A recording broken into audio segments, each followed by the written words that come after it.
Act में अगर contract farming का प्रावधान किया है, कॉन्ट्रैक्ट मूल्य का प्रावधान किया है, कॉन्ट्रैक्ट मूल्य से फसल का मूल्य बढ़ेगा सीजन पर तो उसका बोनस के रूप में हिस्सा किसान को मिलेगा, ये प्रावधान किया गया है।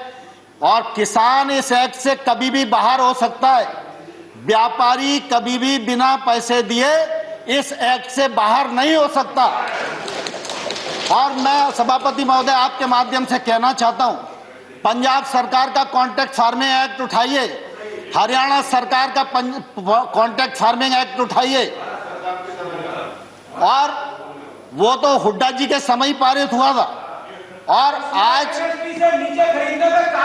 अरे प्लीज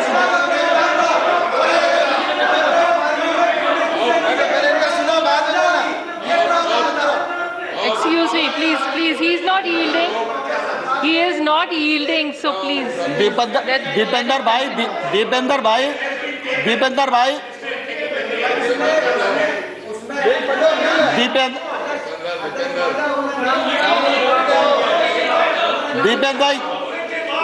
भाई प्लीज, अरे मुझे स्पष्ट तो करने दीजिए। You still have a member, you can speak, you can reply later. नहीं,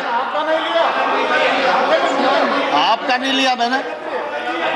माननीय सभापति महोदय, मैं स्पष्ट करना चाहता हूं कि इन राज्यों के अभी लगभग 20-22 राज्य ऐसे हैं जिसमें कॉन्ट्रैक्ट फार्मिंग ने के लिए नया एक्ट बनाया है या उन्होंने एपीएमसी में शामिल किया है। नहीं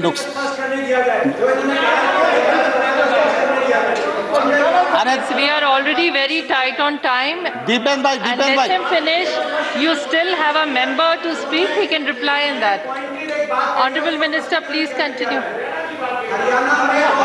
Honorable Minister, please continue.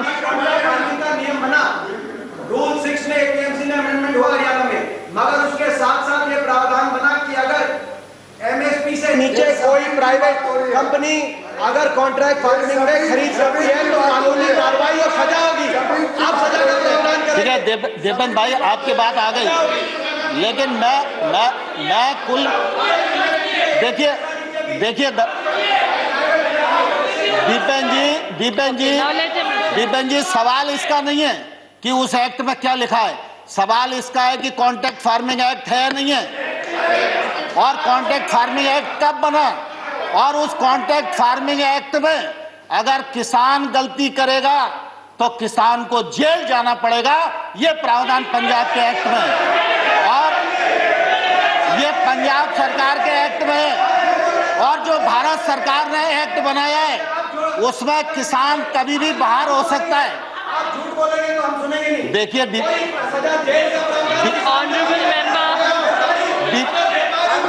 Dipendra जी, मैं ये एक्ट बता सकता हूँ आपको, पंजाब सरकार का एक्ट बता सकता हूँ। पंजाब सरकार के एक्ट में किसान को जेल जाने का प्रावधान है, और अगर वो नहीं देगा तो 5 लाख रुपए तक का जुर्माना का भी प्रावधान है। लेकिन भारत सरकार का एक्ट, हरियाणा की बात कर रहे हैं कि किसी और एक्ट की बात कर रहे हैं? नहीं, मैं पंजाब की बात कर रहा हूँ। हाँ, कॉन्ट्रैक्ट फार्मिंग मैंने कहा पंजाब। सॉरी, आप पंजाब की बात कर रहे हैं, हरियाणा की बात कर रहे हैं, तो ये कंफ्यूज होकर बोल रहे हैं।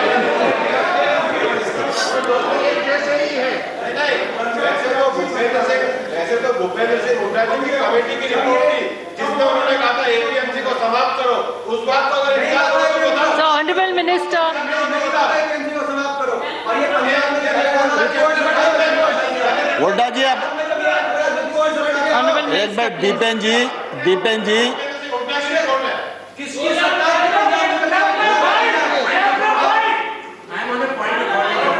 yes, sir. When any reference has to be made to a person और state or a state, Under which and the individual rule? person Under which rule is are not you present putting up here, the point of order? and about a report Sarvati, under which is neither an official report nor a government report, so those Under which references must rule, be- Sharma ji, are you making the point of order? Dipendra ji Isn't given the Dipendra ji rule. Please, Dipendra ji please. Honorable Minister, please sit, let him speak.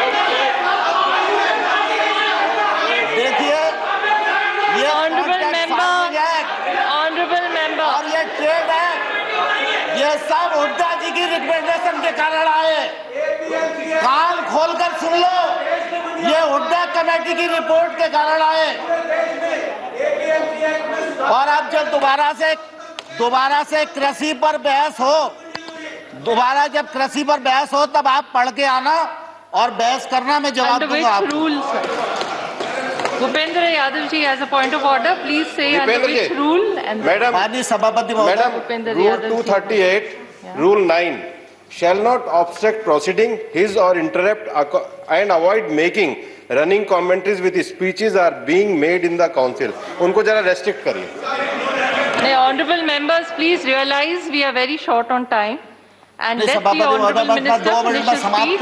You still have one member who can speak, so they can respond to what Honorable Minister is saying. So, Honorable Minister, please don't give a माननीय chance. सभापति जी, मैं आपके माध्यम से सदन को बताना चाहता हूं, खरीद में ट्रांसपेरेंसी आए, ई ट्रांजैक्शन बढ़े, किसान को वाजिब दाम मिले, इलेक्ट्रॉनिक ट्रेड बढ़े। इसके लिए 1000 मंडियों को इनाम मंडी के रूप में परिवर्तित किया और 1000 और अब कर देंगे, बजट में प्रावधान हो गया। इसी प्रकार से लगातार हमने कोशिश की है कि कृषक की आमदनी दोगुनी हो और किसानी का योगदान देश के जीडीपी में तीव्र गति से बढ़े। ये जो कृषि सुधार बिल हैं, ये बिल भी इसी दिशा में एक महत्वपूर्ण कदम है।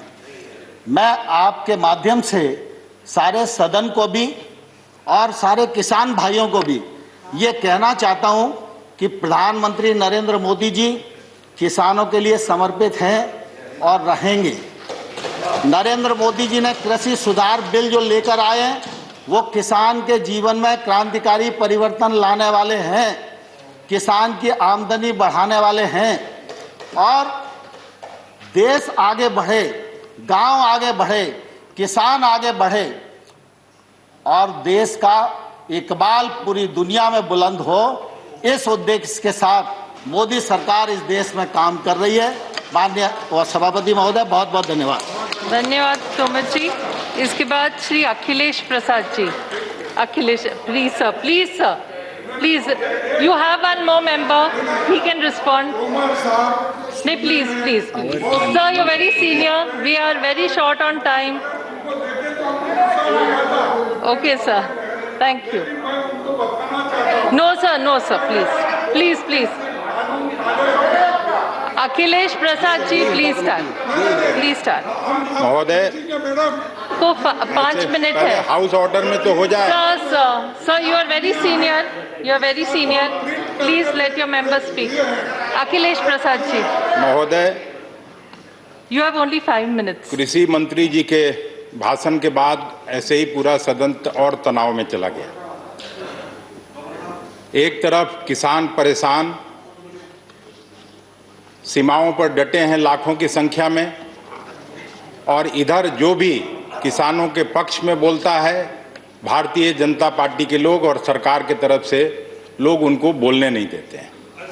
मैं चाहता हूं, ऐसा कभी नहीं हुआ, अभी हो रहा था। आप क्यों मेरा समय ले रहे हैं? अब कर रहे हैं ना, अभी तो कर रहे हैं। एक तरफ कोरोना महामारी ने जिस तरह जनजीवन और अर्थव्यवस्था पर दुष्प्रभाव डाला है, वह मानव इतिहास में विश्व युद्ध के बाद कभी हुआ नहीं। और आज जिस स्थिति में, मैं जानता हूं समय की कमी है, इसलिए मैं सारी बातों का उल्लेख नहीं कर पाऊंगा, लेकिन मैं धन्यवाद देना चाहता हूं नेता प्रतिपक्ष आदरणीय गुलाम नबी आज़ाद साहब को, जिन्होंने आज की परिस्थिति के बारे में, किसानों के बारे में जो चिंता जाहिर की और जिस तरह से अपनी बात रखी, उसके बाद भी अगर सरकार को समझ में नहीं आ रही है ये बात, तो भगवान ही मालिक है। और मैं केवल इतना ही कह सकता हूं कि जो सरकार किसानों की उपेक्षा और अपमान करेगा, वो सरकार ज़्यादा दिन चलने वाली नहीं है। ये इतिहास बताता है। हम खुद एक किसान हैं और 2004 में कृषि महकमे का काम भी देखता था सरकार में रहते हुए, आदरणीय शरद पवार साहब मेरे बड़े सहयोगी थे, वरिष्ठ सहयोगी थे। वो कार्यकाल भी मैं देखा और उस कार्यकाल में शरद पवार जी पूर्व के सारे, जब बजट पास होता था, कृषि विभाग पर कोई चर्चा होती थी तो सारे कृषि मंत्री को बुलाते थे। स्वर्गीय चतुरानंद मिश्र जी को मैं देखा उनसे बात करते हुए,